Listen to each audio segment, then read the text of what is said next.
Eu fico imaginando quantas vezes que a gente falou para uma pessoa algo e a gente tinha clareza que a gente estava falando para ela e ela estava entendendo tudo e ela não estava entendendo absolutamente nada. E pior, mais do que um microfone não funcionar, é a gente achar que a pessoa entendeu ou não entendeu e entendeu tudo errado. Vou contar uma história para vocês de um cara que, quando ele era pequenininho, ele ia falar: pai, tirei nota 10 com todo orgulho, né? Que tirou nota boa na escola. E o pai chegava e falava: cala a boca, moleque, que os adultos estão conversando.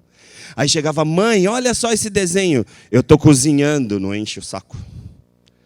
E aí, de repente, por causa disso, essa criança foi crescendo com esses estímulos. E aí, de repente, essa criança ficou gaga. E se isso não fosse suficiente, ele ainda acabou nascendo com a língua presa. E aí, de repente, sem ninguém perceber, mas todo mundo percebia, quando ele falava pluralidade, era o R do Cebolinha. E aí, claro, não tinha como essa criança não nascer uma criança que depois virou um adulto super tímido e imaginar um dia na frente dando palestras ou dando aulas na faculdade. Talvez vocês estejam olhando para essas pessoas aqui como eu estou olhando e definitivamente vocês estão olhando para essa pessoa que eu acabei de descrever. E eu não preciso falar 33 para passar vergonha na frente de vocês. Mas a grande verdade é que muitas vezes a gente vai falar para as pessoas algo que é importante na comunicação e, de repente, essas pessoas ficam assim: tá, mas isso tudo que você está falando, o que tem a ver comigo?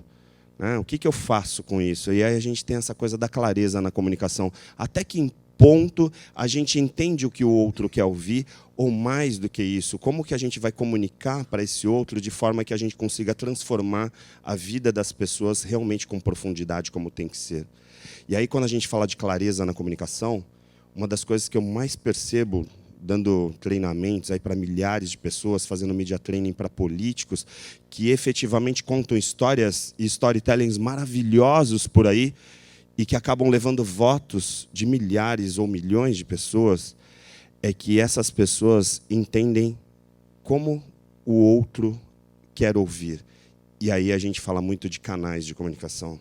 Por incrível que pareça, se a gente entender que existem pessoas que aprendem mais olhando, porque elas são predominantemente visuais, não adianta a gente ficar falando um monte de coisas, escolhendo um monte de palavras, porque elas simplesmente não estão ouvindo. Se você aqui agora, nesse momento, é visual, de repente você nem está me ouvindo.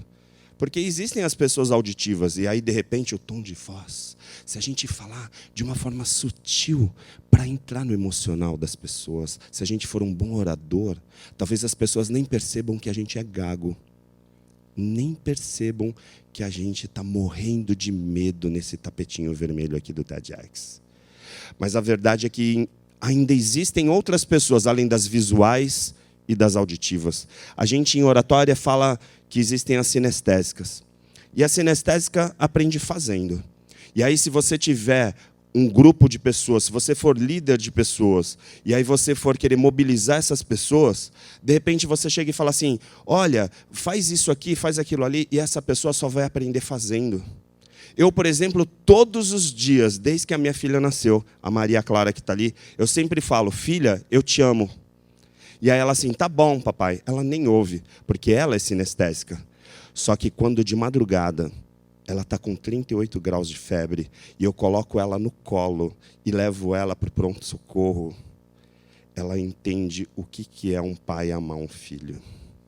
E aí, quando eu chego de uma aula, 11 horas da noite, dando aula o dia inteiro, palestras, trabalhando que nem um maluco, aí ela chega para mim e fala: papai, vamos brincar? Porque ela não dorme se ela não brincar com o pai dela. E aí eu vou brincar até a gente dormir. E aí ela entende o sentido do que é o amor. E o sinestésico só vai aprender o sentido das coisas não porque uma esposa ou um marido falaram: eu te amo, mas porque eles demonstraram esse amor. Percebe que a diferença entre o que você fala e o que você demonstra muitas vezes é um abismo que acaba com os relacionamentos.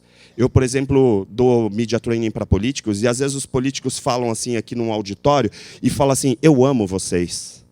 Vocês são sensacionais. E todo mundo está lendo que ele está mandando a gente para algum lugar bem distante. E aí, quando a gente fala dessas coisas da comunicação, eu gosto muito de, quando eu oriento trabalhos de conclusão de curso na graduação, falar sobre essa coisa do chá, que já falaram muitas vezes na administração, foi falado em várias palestras mundo afora, que é conhecimento, habilidade e atitude. É algo muito simples. E aí, eu gosto de dar um exemplo como diretor de faculdade, né, como pessoa que selecionou centenas de professores, que assim, a gente pegava lá o currículo Lattes, né, para quem é da área acadêmica, vai selecionar um currículo Lattes, tem um conhecimento incrível, PhD, doutores, mestres, e aí, de repente, eu selecionava e fazia uma entrevista, e aí, na entrevista, eu falava assim, poxa, seu currículo é incrível, né? Eu gostaria que você desse uma palestra, uma aula, teste, para que os teus alunos, futuros alunos, te conhecessem. E aí, ok. Aí vai lá, dá palestra, e aí acontece aquilo que muitos aqui conhecem. Existem professores que sabem muito, mas que não sabem passar o que conhecem. Então, eu comecei a perceber na prática que tem pessoas que têm um conhecimento incrível, estudaram a vida inteira, mas que não têm habilidade de passar para os outros. E aí, numa terceira situação, ainda tinham professores que eu selecionei que, mesmo com doutorado, mesmo com uma oratória incrível, lá dentro do chá faltava o A. Eram professores que a gente selecionava e um ano depois eu tinha que dispensar porque eles não tinham ética. Eles tratavam os alunos com desrespeito. E eu não posso ter um professor que tem um conhecimento incrível, muitas habilidades, mas que não tem atitude para ser um bom professor. Percebe isso? Será que a gente, na vida, não faz isso também? A gente estuda e não aplica o que a gente estuda? Ou, de repente, a gente tem habilidades e trabalha e treina e faz um monte de treinamentos, como às vezes a gente ouve por aí. Ah, acabei de voltar de um treinamento. Não mudou nada.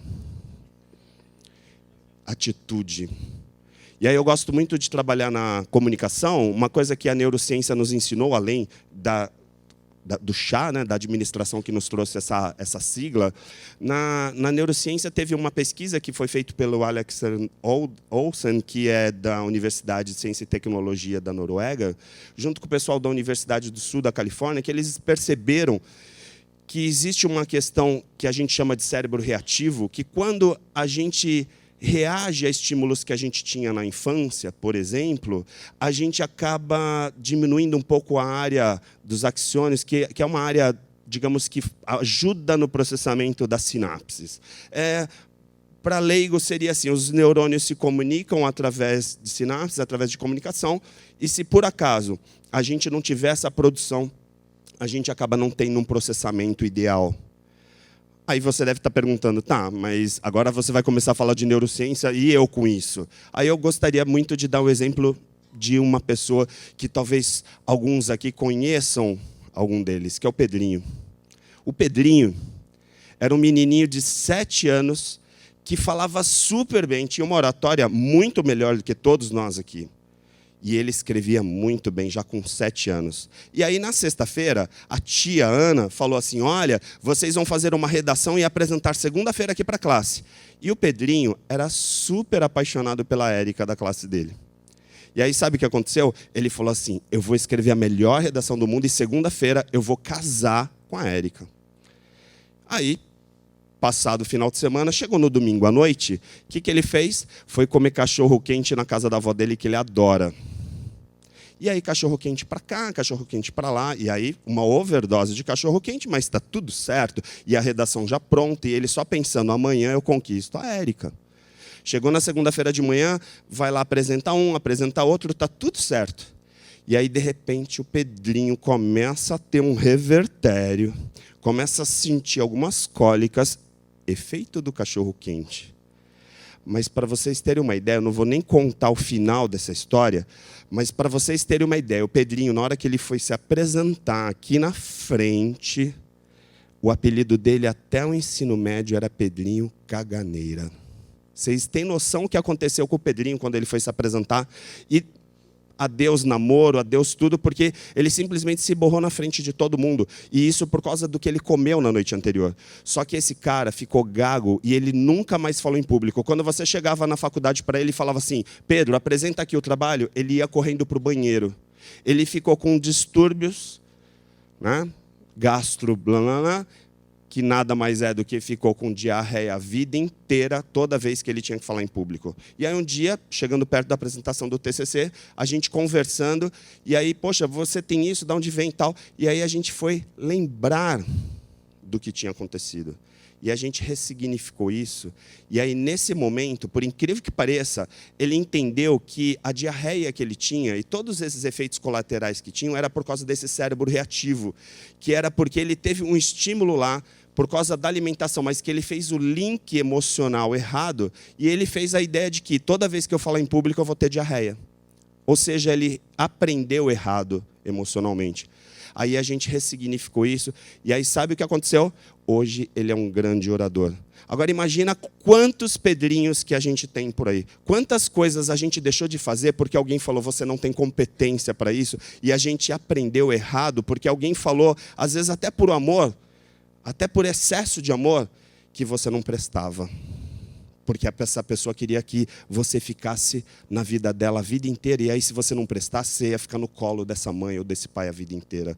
Quantos pais, por amor, não geraram um monte de Pedrinhos por aí? Então, quando a gente fala de mindfulness, de atenção plena, ou se a gente quiser trazer um pouco de conhecimento de neurociência, só pensa no cérebro reativo e pensa quantas vezes a gente vai falar para Maria Clara ou para uma criança, efetivamente, que a gente pode fazer diferente, que a gente pode ser alguém mesmo tendo colo a vida inteira. Então eu pergunto para vocês, vamos jogar alguns cachorros quentes fora hoje?